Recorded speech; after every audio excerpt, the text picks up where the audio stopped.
Should you get an air fryer? Do you want an air fryer? My name is Dawn and welcome to my kitchen. So everybody knows I love my cooking gadgets. I think I got that from my mom. She was always a leader. I think we were the first family that had a microwave in our kitchen. The air fryer came out and I was super curious about it, but I saw everybody making fries and chicken wings and gosh, I don't need to eat any more of those. They looked like they had very small capacity and the price seemed really high. The ones that were really highly recommended were sometimes over $300 US, and I'm in Canada, so that's even more for me. And a lot of them, the prices started to drop. There was some under or just over $100 US, and I started to get a little more curious, but I didn't know what I would make with it. And then I would see videos and people were baking with it, and I just thought, oh, they're trying too hard. It's a one-purpose gadget, and yeah, that's not for me. Well, I was walking through my Costco, and there I saw a air fryer for 65 bucks, and I got it. So in today's video, I'm going to review with you this particular air fryer and my experience with it and see if this helps you make up your mind if you want or need one. So here it is. This is the Gourmia 5.7 liter or 12 quart air fryer from Costco. It's huge. Look how big it is. It's huge. It's huge. So that was my very first impression. It's huge. But the next thing I noticed when I took it out of its box is it's kind of light. It's not like that beast of my Instant Pot where every time I have to drag it out of the cupboard, I'm finding that it's heavy and I'm tugging at it. This is light and easy to move around, so that is not a problem. Did I mention it's huge? So my first question to myself was, where am I going to put this? I have a decent sized kitchen, and so you do have to think about that. You might want to put it on your counter if you have space. I have space, but I don't like things on my counter generally, so I did find somewhere in my cupboard. But you want to take that into consideration. Where are you going to put this huge air fryer? So when I opened it, the first thing that I noticed is I took it out and I looked at the basket. So what it comes with this tray, crisper tray, I think they call it, and it goes in the basket. So most of the baskets that I had seen in videos was a basket in basket. And so I wondered if this was going to be any good, because I wondered the basket in basket gets more air circulation, more crispy. I don't have one of those, so I can't really tell you. So all I'm going to tell you is about this one. One thing I do know is there's less to clean with this one. So that I think is a bonus. And so you just have to pull this out, you clean it, you clean this. It's all got a non-sticky some sort of surface that makes it super easy to clean. You'll want to use your non-stick like silicone or non-metal utensils in here so you keep that finish in good shape, but I found it super easy to clean. It also came with this rack where I think you can do two things cooking at the same time. I've not used this, I can't comment. I'm probably never going to use it, to be honest. It comes with a user manual and I found it easy to follow and find things in it. And it comes with a cookbook. I've just tried one thing out of the cookbook. I do find this cookbook quite funny because there's a recipe for shortbread. Again, I don't think I'm gonna bake in it, but who knows. But I swear those are Walker's shortbread, a commercially made shortbread. So I don't know if I'm gonna really trust any of the recipes. I did try one, I'll talk about it in a minute, but anyways. So let me plug it in and show you how it works. So if you've never used an air fryer, they're all, I think, fairly similar, but let me show you how this one works because that's what we're here to talk about today.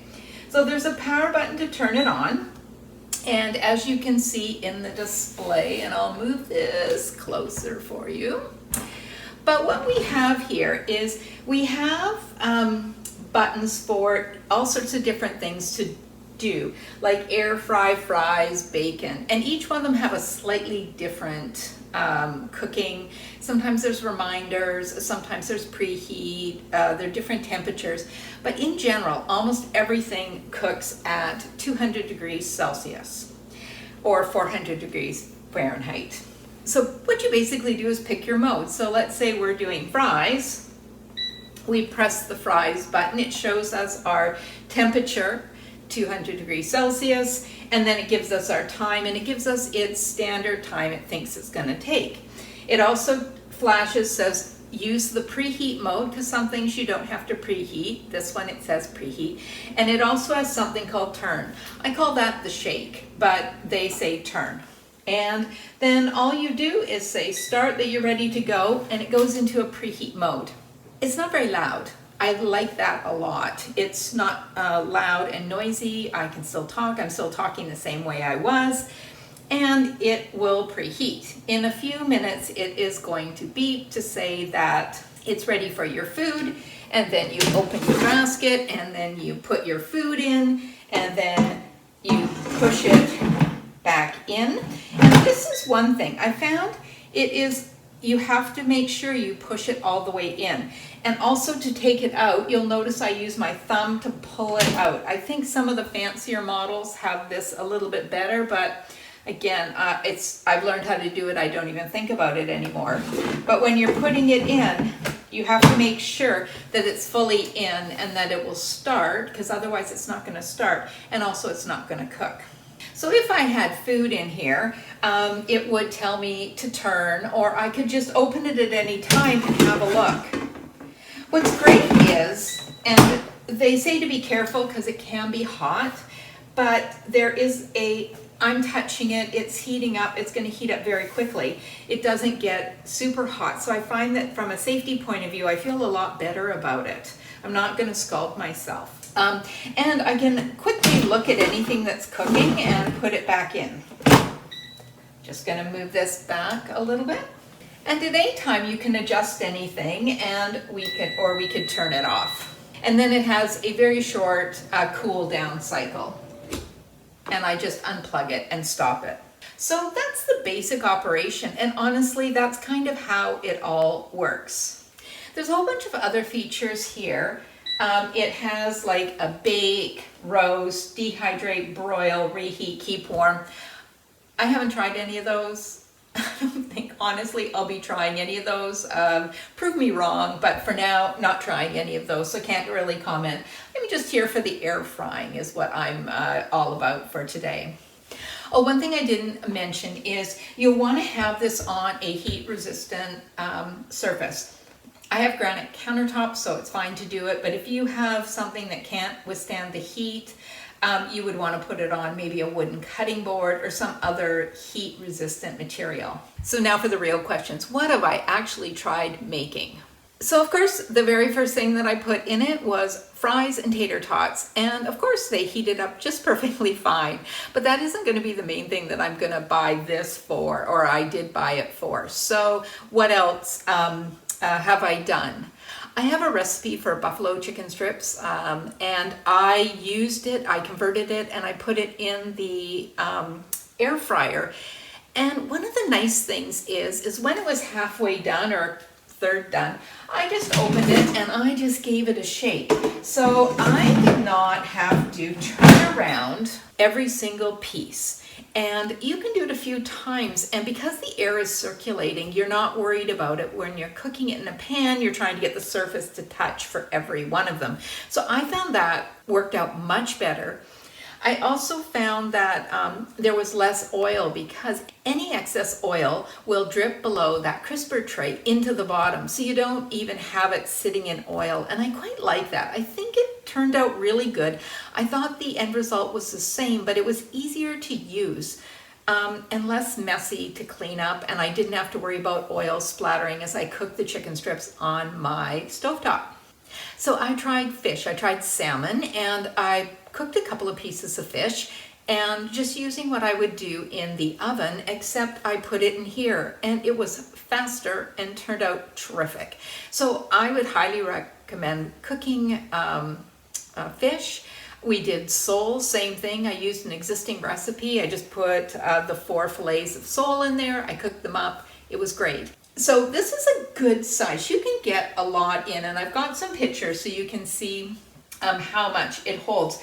But getting something super big like this, I think makes it more practical. You can cook family-sized quantities of food. Okay, I did chicken wings. I didn't do breaded chicken wings. I just had chicken wings that I had put salt and pepper on, and I threw them in. It recommends only doing a pound, but I was cooking 2 pounds. So what I found was it cooked a little bit longer, but much faster than in the oven.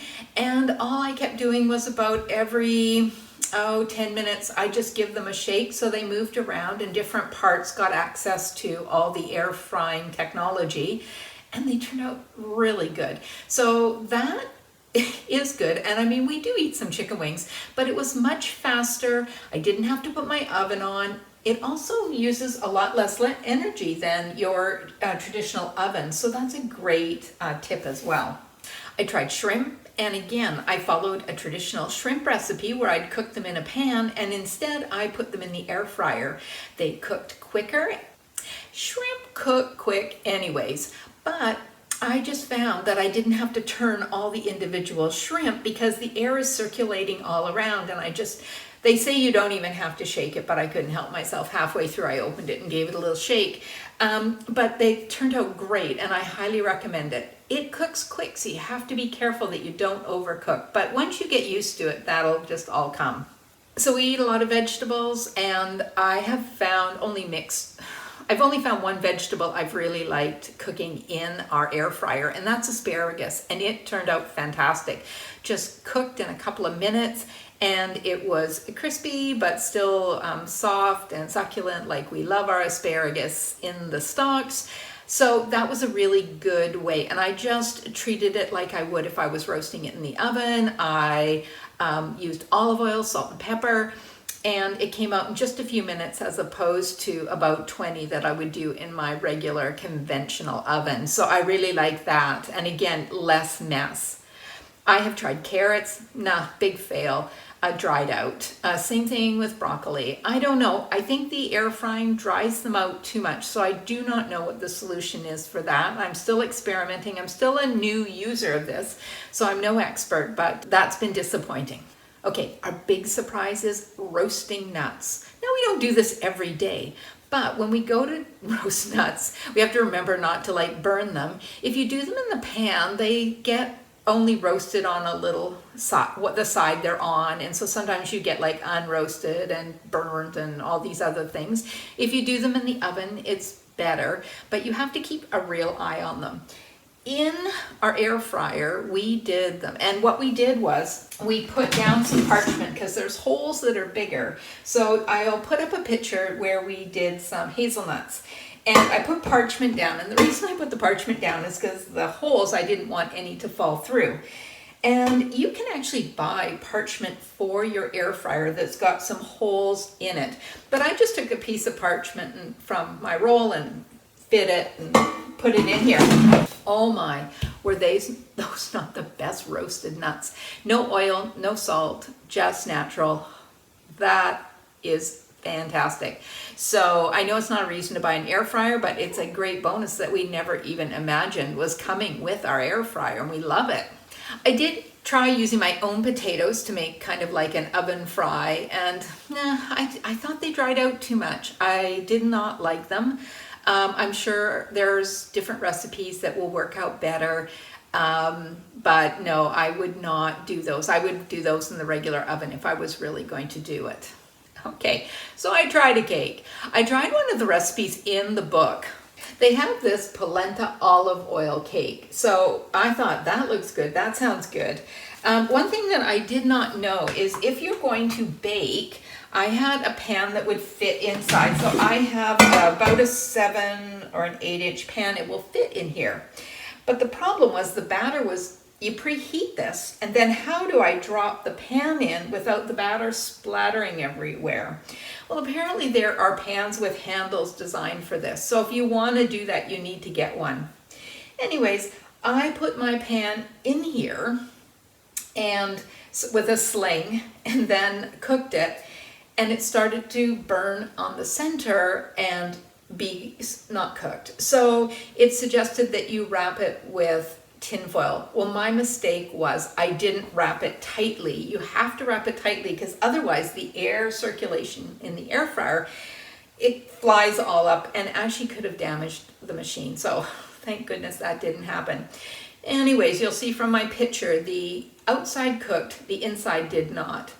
The outside that cooked tasted fantastic. I'll make this recipe again, but not in the air fryer. It just seemed way too much work, unnecessary, and the timing wasn't that much different. I think I could use that same size in my toaster oven, which is also better than using my traditional oven, but I don't see myself baking in this. Who knows? I may be proven wrong, but for now, I'm not baking in it. So what do I think about the air fryer? First of all, it is super easy to use. It's lightweight. Did I mention it's huge? It works very well with very little mess, and I really like that. And super easy to clean. It doesn't heat up the kitchen, so that's another great thing in hot weather. Also, I think it would work well in small spaces like a dorm or a small apartment where you don't have room for everything. This might be the one thing that you do want to try. I really like that it dripped off all the excess oil, and I see people make bacon in it. I think I haven't tried that. I don't think I'll try that, but the bacon I understand is good because the oil will all drip off and that'll be better. Although I think cooking in the oil maybe makes bacon better, doesn't it? Hi, Future Dawn here. So I did try bacon, couldn't help myself.